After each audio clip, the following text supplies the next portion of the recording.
On the face of it, short stories are a simple literary concept. They generally should present to us a single event or experience, much like a one-act play, and most readers should be able to finish them in a single sitting. Modern literature has shown us how vague the field of short story writing can be, and we have so many examples of that diversity around us. Normally, short stories are written within the word limit of 500 to 15,000 words, with longer works being considered as novelettes and novellas, like Animal Farm by George Orwell and The Man and the Sea by Ernest Hemingway. Shorter works, meanwhile, are categorized as flash fiction or microfiction, like Give It Up by Franz Kafka and A Haunted House by Virginia Woolf, and generally restricted to around just 500 words. Within this very window of word limits, each story writer brings their own word length, genre, and style to the mix, and all of this combines to make an elaborate and ever-expanding mix of uniquely different tales told in every manner imaginable. There are a few important elements that define a short story, namely the setting, plot, characters, theme, and the point of the view of given story. Each of these aspects tell us readers something about the story and thus differentiate them in our eyes, making them unique from others. The setting is the when and where of the story, and its main objective is to give material semblance to the tale, that sense of reality which helps us imagine it better. It can be fantastical, like an imaginary world of magical creatures or a scientifically advanced universe of the future, or something plucked from the real world itself, like stories based on World War II or the Renaissance. The setting can also influence the story characters and even plots in instances. For example, the characters of a sci-fi setting would act differently than one based in ancient Greece to the same situation. This impact of the setting is mostly subtle, indirect, and metaphorically speaking not visible to the naked eye. If the setting makes a story feel more physically tangible, the characters in turn make it more emotionally relatable. The act is the locus through which we readers are guided by the author to view, perceive, and judge the story. The number and nature of the characters in our story can vary as well, depending on the author, the genre, and the plot in general. We can have stories revolving around a single individual and tales encompassing hundreds of characters. We can have characters actively influencing the plot and others acting as mere viewpoints or not having any direct impact at all. One thing in common in all the fictional characters is that they're fictional in nature. Authors might include real-life personalities in the stories, yet even these characters are differentiated from their tangible counterparts by their in-story accents and thus are not actually real. This not only separates fact from fiction, but it also converts our characters into landmines of possibilities, thus adding an extra layer of suspense to our story. The fact that these characters are not real means that they can do anything, experience anything within the story setting, and this added aspect of uncertainty is what hooks up readers. While the setting and the characters influence our story indirectly and subtly, the plot does such drastically and directly. In fact, the settings and characters are mere devices used to develop, function, and refine the plot. The plot here is the main meat of the story, the series of events where the author reveals what exactly is happening in our tale and to whom, for that matter.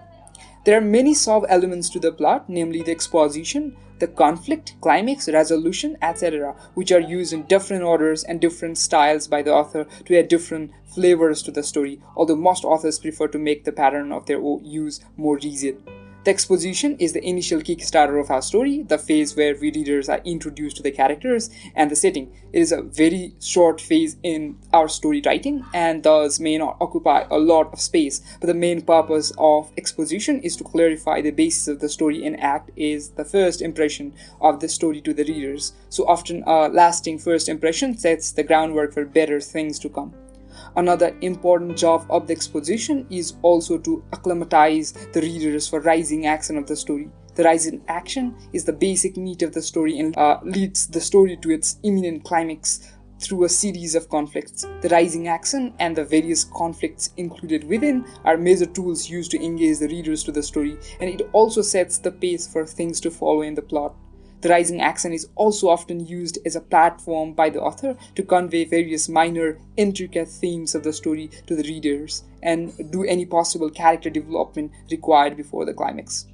The climax is the highest and most integral part of conflict in the story, the part with the greatest tension, often referred to as the turning point of the story. It does not have to be a major action at all. It can instead be an important emotional or spiritual revelation for the main character, but it is distinguishable from the other parts of the plot by the reader. It is also a factor that differentiates short stories from other longer forms of prose. A short story, by de jure rule, has a single moment of climax. Some authors have written stories with multiple climaxes, but that is rare and incredibly risky for the author. That, in turn, may be because most often the climax indirectly conveys to the reader the main theme of the story. The climax is followed by two rather short and replaceable aspects of the plot: the falling action and the resolution. The falling action wraps up the consequences of the climax and leads to the resolution, which the resolution directly states the conclusion and the main theme of the story to the readers. These are structural aspects of short storytelling, which have probably suffered the most due to modern changes in story writing. The increasing tendency of authors to conclude stories in their climax and the increasing emphasis in showing rather than telling have probably had an important role in this trend. Whether it is included in the climax or the resolution, the theme is the single most defining aspect of the story. It is the main idea that the author intends to communicate through his work and the driving force of the story. Here, it is important for us to remember that the theme is different from the genre or the topic of the story and is more of a moral. For example, we can say that the main theme of The Telltale Heart by Edgar Allan Poe is the duality of the concepts of sanity and madness and the idea of self-inflicted guilt. On the other hand, the story comes into the genre of suspense, horror, and maybe even mystery. The last but equally important aspect of short stories is the point of view. With limited plot and character access, authors have to be extremely careful with the point of view through which they convey the story, and this can be the make or break aspect in the entire work. The point of view here is the position of the story narrator and tells us how the writer sees his or her work from the vantage point. Objectively, authors generally use the first-person POV, for example, I and me and short pronouns, or third-person POV, he, she, they, etc. And while it is quite rare to find stories with second-person point of views, they do exist. Our narrators can also be unreliable, biased, or unknowing main character, an omniscient, all-knowing observer, or someone who is present in the actual story but not active or influential to the plot. The authors can play with the point of views to give us different pictures of the same event or plot and even paint it with the narrator's own biases and presumptions. The main purpose of the point of view character is literally to give a reader a point of view to the story and sometimes even challenges the presumptions we make due to that very point of view. These are few of the many aspects which we as readers use to judge and understand the story. These aspects tell us the major occurrences we read of and help us to go into detail and correlate the stories with our own lives.